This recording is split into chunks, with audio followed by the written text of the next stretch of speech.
बाबू नायडू वो तो साफ बोलते हैं मैं तो मुस्लिम आरक्षण के पक्ष में हूँ। वो पक्ष में वो कहेंगे अगर उन्होंने ये काम नहीं कराया, मुस्लिम आरक्षण नहीं दी। 2 seconds later. तो सेक्युलर है चंद्रबाबू नायडू वो तो साफ बोलते हैं मैं तो मुस्लिम आरक्षण के पक्ष में हूँ। वो पक्ष में वो कहेंगे अगर उन्होंने ये काम नहीं कराया, मुस्लिम आरक्षण नहीं दिया, उनकी सरकार चल जाएगी। वो अभी जीते आंध्र प्रदेश के इलेक्शन। बिल्कुल वो लोग पूछेंगे ना जाके वहाँ कि हमारे आरक्षण का क्या हुआ, जिनसे बात अगर आंध्र प्रदेश में अभी कैपिटल भी नहीं है तो वो तो उसके लिए फंड मांगेंगे, बहुत फंड मांग रहे हैं, कैपिटल फंड भी मांग रहे हैं और विशेष दर्जा दर्जा भी मांग रहे हैं प्रदेश के लिए, बिहार के लिए मांगा बिहार के लिए मांगा जा रहा है। तो मुझे ये बताइए कि जैसे राहुल गांधी ने कल अभी प्रेस कॉन्फ्रेंस करके बोला है 3 लाख करोड़ का घोटाला करा है शेयर बाजार में, एग्जिट पोल गलत दिखा के, तो क्या लगता है घोटाला करा है कुछ? 100% घोटालेबाज तो ये पूरे हैं। एक बात बताओ, अमित शाह के एग्जिट पोल में दिखा दिए 350 से 400 सीटें, तो वो बाजार ऊपर चला गया तो बहुत रुपए एंट्री करिए फिर वो एग्जिट करिए तो नुकसान हो गया कई लाखों का। बिल्कुल नुकसान होगा भाई साहब, इनका पूरा 100% यही रहता है, जहां भी इन्हें मौका मिले 100% घोटाला करते हैं। और राहुल गांधी ने बोला है कि अमित शाह और मोदी जी चुनाव के बीच में बोल रहे थे कि आप पैसे लगा दो शेयर बाजार में और बहुत बढ़ जाएंगे, तो ये गलत है ना ऐसे एडवाइस देना? ये देश के प्रधानमंत्री को देख लो, कहाँ एक व्यापारियों के हाथ में खेल रहे हैं देश के प्रधानमंत्री, उनको कह रहे हैं आप पैसे लगा दीजिए। ये हमारे देश के प्रधानमंत्री का स्तर रह गया है। फाइनेंशियल एडवाइस देना गलत होता है। और फिर बिल्कुल आचार संहिता में कैसे दे सकते हैं? FIR लॉन्च होनी चाहिए इनके खिलाफ। वो तो चुनाव आयोग ने भी इनके खिलाफ कुछ कार्रवाई नहीं करी, उन्होंने बहुत हेट स्पीच भी दी थी। चुनाव आयोग को 170 शिकायतें इंडिया गठबंधन लिख करके दे के आया था, जिनमें 1-2 पे काम हो गया, बाकी पे किसी पे नहीं हुआ। चुनाव आयोग भी तो इन्हीं का है। लगता है मोदी जी ने हेट स्पीच दी थी? हाँ दी थी, कहा था क्या हिंदू मुस्लिम कहा था कि मुस्लिम तो करते नहीं, बोला है 100% कहा था हिंदू मुस्लिम के तुम्हारा अगर कांग्रेस की सरकार आ गई तुम्हारा सबको साथ लेके सबको साथ लेके झूठ बोलते हैं, 1 नंबर के झूठे आदमी हैं। उन्होंने कहा था कि 2 कमरे अगर तुम्हारे पास हैं तो एक को कांग्रेस ले जाएगी। उन्होंने कहा था अगर 2 भैंस तुम्हारे पास हैं, अगर तुम्हारे पास 2 भैंस हैं तो एक को कांग्रेस ले जाएगी। इस देश में 15 करोड़ भैंस हैं, 7.5 करोड़ भैंसों को कहाँ से खोर बनवाएगी कांग्रेस, बताओ ना आप। वो तो बोलने की बात है, वैसे मंगलसूत्र बोला था। खैर मंगलसूत्र वो व्यक्ति जो अपनी पत्नी का खुद का मंगलसूत्र नहीं रखा पाया, वो मंगलसूत्र की बात करता है। अपनी पत्नी दर दर भटक रही है आज। वो तो ब्रह्मचारी थे, बोल अजी काहे को ब्रह्मचारी, फिर शादी क्यों करी थी? अगर ब्रह्मचारी थे, किसी का जीवन क्यों खराब किया था, बताओ ना। उनकी पत्नी उनके साथ रहना चाहती है। मोदी जी तो यही बोलते हैं मैं तो एक अवतार हूँ। हाँ वो तो कुछ भी कह सकते हैं, अवतार कह सकते हैं, भगवान कह सकते हैं, और यहाँ गरीबों को सताते हैं, लोगों को सताते हैं, बाद में अपने आप को भगवान बताते हैं। मैं तो बायोलॉजिकल हूँ, बायोलॉजिकल नहीं हूँ, पता नहीं क्या क्या बातें करते हैं नाप शनाप। ये देश के प्रधानमंत्री को शोभा नहीं देता। तो क्या लगता है कि जो घोटाले हैं एंड इन बीजेपी के पिछले 10 सालों में भी घोटाले हुए होंगे? कोई ये कुछ पता तो पड़ता नहीं। 100% घोटाले हुए हैं। सरकार बन जाने दो, 1 महीने के अंदर सारे घोटाले खुल जाएंगे। कहाँ कहाँ हुए हैं, सब उंगलियों पे हैं घोटाले।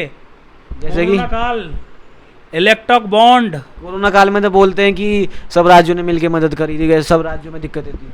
किसी ने मदद नहीं करी। आपने देखा होगा, लोग मर रहे थे, लोग ऑक्सीजन की कमी हुई थी। ऑक्सीजन नहीं, दाह संस्कार के लिए शमशान घाटों में वो नहीं थी जगह। इतनी फेलियर व्यवस्था। वो तो सब जगह सब देशों की ऐसे हुई थी, बोलते हैं मोदी जी। कुछ नहीं, सब देशों की, और देशों की कहाँ दिखाई गई बताओ ना। पॉपुलेशन गंगा में सब ऐसे ही बहा दिए गए। पॉपुलेशन नहीं है इंडिया की, इतनी बड़ी पॉपुलेशन को साथ लेके चलना बहुत मुश्किल काम है। फिर क्यों बनने हो प्रधानमंत्री? जो अच्छे से लेकर चले उसे बनने दो ना। ये बोलते हैं हमने, तुम्हारे बस की है ही नहीं कुछ, तुम स्वीकार कर रहे हो तो क्यों चल रहे हो? मनमोहन सरकार से बहुत अच्छी व्यवस्था करी थी, फिर भी हर चीज। मनमोहन सिंह जैसे अर्थशास्त्री नहीं हो सकते। मनमोहन सिंह जैसे अर्थशास्त्री नहीं। देखो कैम्ब्रिज, तो मूक बधिर थे ऐसे बोलते हैं, झूठ बोलते हैं। वो जो काम पपेट थे पुतले थे। अरे नहीं, बिल्कुल काम कागजों में काम के पूरा लेखा जोखा तरीके से वही करते हैं, लेकिन वो इनकी तरह कॉम्प्रोमाइज इनकी तरह ढोंगी जुमले कॉम्प्रोमाइज की सरकार चला देते अपने कुछ निर्णय उनके निर्णय होते थे। आज सिलेंडर कितने का है, आज डीजल कितने का है, आज पेट्रोल कितने का है, बताओ ना आप। आज स्थिति क्या है देश की? मोदी जी ने तो खैर ये नहीं बोला था मैं इतने का कर दूंगा। उनके जो स्मृति ईरानी कौन है? उन्होंने बोला था। स्मृति ईरानी कौन है? वो हार गई चुनाव। खैर अमित शाह कौन है? राजनाथ सिंह कौन है? बताओ ना। बाबा रामदेव कौन है? अब बाबा रामदेव कहीं दिखाई नहीं। 6 दिन आने वाले हैं, बस उन्होंने तो ये बोला था ना। अच्छे दिन आ तो गए, लोग रो रो के मर रहे हैं। ये पहले कहते थे कि हम 25 करोड़, हमारे देश में 25 करोड़ गरीब लोग हैं, हम हर साल 2 करोड़ रोजगार देंगे। हाँ जी। आज इस देश में ये खुद स्वीकार करते हैं कि हम 80 करोड़ लोगों को अनाज दे रहे हैं। क्यों दे रहे हो भाई? बेरोजगार हैं तभी तो दे रहे हो। 60 करोड़ 55 करोड़ लोग बेरोजगार हुए तुम्हारी सरकार में। नहीं, ये बोलते हैं 25 करोड़ को तो गरीबी से बाहर निकाल दिया। कुछ नहीं निकाला भाई, पॉपुलेशन इतनी है, ये बताओ ना, देना पड़ता ये बताओ रोजगार कहाँ दे पाए?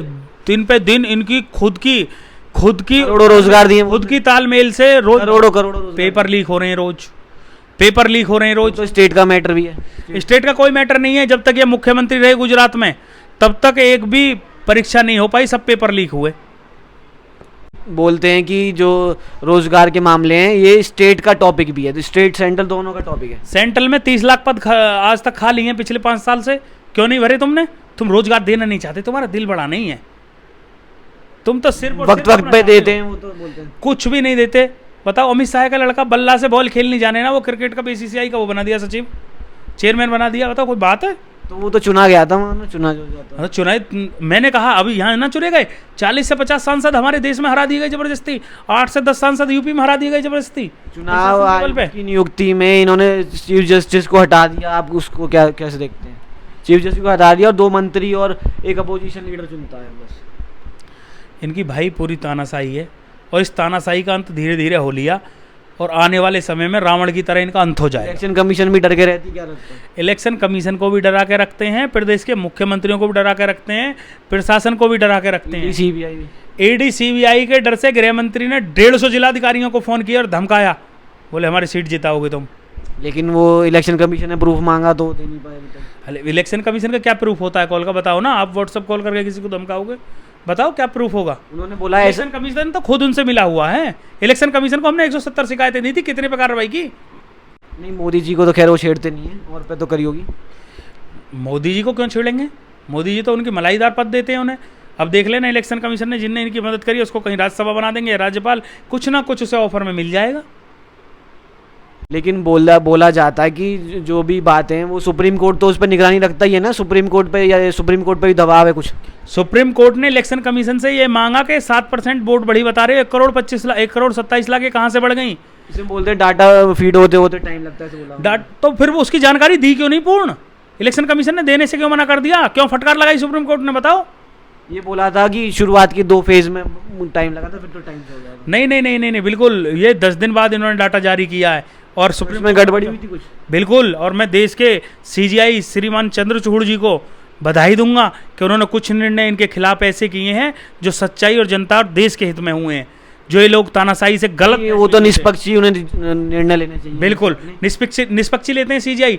इस देश के पहले सीजीआई में देख रहा हूँ इतने सख्त निर्णय लेते हैं, सरकार के खिलाफ, जनता के हित में लेते हैं, और जो सच होते हैं उन्हें लेते हैं। तो वोटिंग जो परसेंटेज हो 2019 से तो इस बार गिरा ही है, ऐसे बोल रहे हैं, इससे विपक्ष को फायदा हो गया।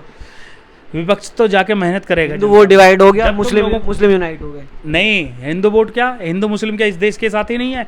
हिंदू मुस्लिम ने जब एक साथ खाना खाया था तब 1947 में हिंदू मुस्लिम ने जब एक साथ खाना खाया था, और तब उन्होंने सोचा था कि इस देश से अंग्रेजों को भगाना है। उन दोनों ने मिलकर के मेहनत की और शहादत दी। इस देश में जितना हक हिंदुओं को है उतना मुसलमान बोलते हैं आपका हक और आपका आरक्षण घुसपैठियों को बांट दिया जाएगा। झूठ बोलते हैं, 70 साल से तो नहीं बांटा। घुसपैठियों को आपकी चीजें दे दी जाएंगी छीन के। ये तो सब झूठी है। तुम क्या कर रहे हो 10 साल से? तुमने घुसपैठी निकाले क्यों नहीं?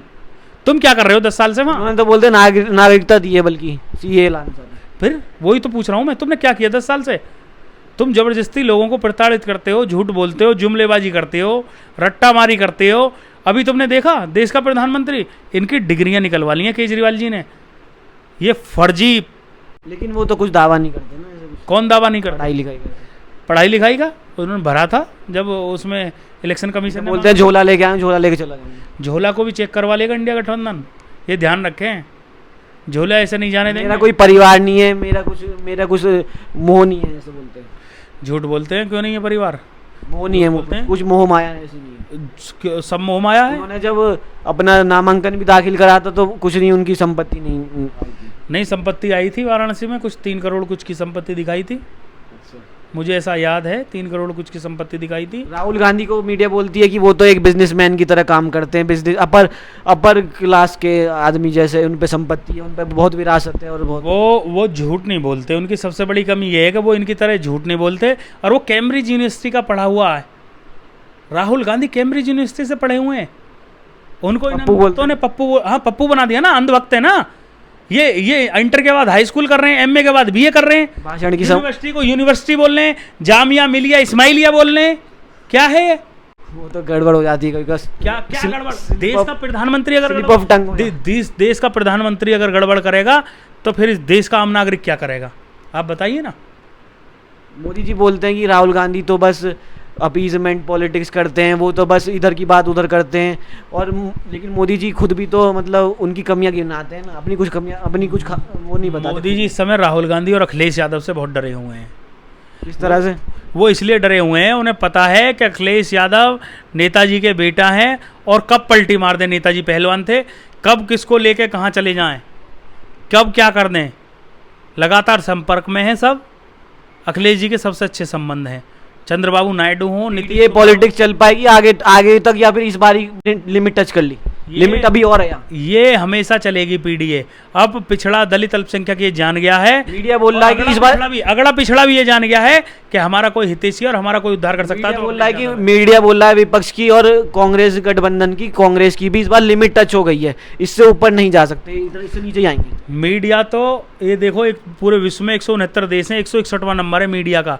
मीडिया तो गोदी मीडिया, बिकाऊ। तो बोलते हैं कि वो तो पैसे देके हो जाती है। मैंने अपना टीवी 3 साल से रिचार्ज नहीं कराया इसी चक्कर में, क्योंकि इन पे कुछ नहीं, सिर्फ प्रशंसा। और जो सोरोस की कंपनी है वो मोदी के खिलाफ है, वो जो रिपोर्ट निकालते हैं। अब मैं क्या बताऊं इनके मोदी जी के खिलाफ क्या क्या है। प्रोपेगेंडा चलता है अमेरिका से 100%। अब ये बताओ ना, मोदी जी ग्लोबल पाकिस्तान से खुद तो मोदी जी ग्लोबल लीडर है? बिल्कुल नहीं है ग्लोबल लीडर, झूठा लीडर है। नंबर 1 पे आते हैं। बिल्कुल नंबर 1 पे नहीं आते, नंबर 1 पे देश में देख लो ना, दुनिया में आते हैं। राहुल गांधी जी के जो साथी थे, पुराने कार्यकर्ता थे, उन्होंने स्मृति ईरानी को इतनी वोटों से हरा दिया कि प्रधानमंत्री नहीं जीत पाए। और सुनिए दूसरी बात, देश के प्रधानमंत्री सुबह को 4 घंटे टीवी के एंकर बोलने में भी शर्मा रहे थे, वो पीछे चले हैं। लेकिन वो तो जीत गए ना 1.5 लाख वोटों। ये तो प्रशासन की और उसकी चीज, 1.5 लाख वोटों से तो जीते हैं। हाँ, तो प्रशासन थोड़ी तो एंटी इनकम्बेंसी होती है। नहीं, थोड़ी नहीं, पिछली बार 5 लाख से जीते थे। ग्राफ नहीं घटा क्या? कहाँ से हो गए नंबर 1?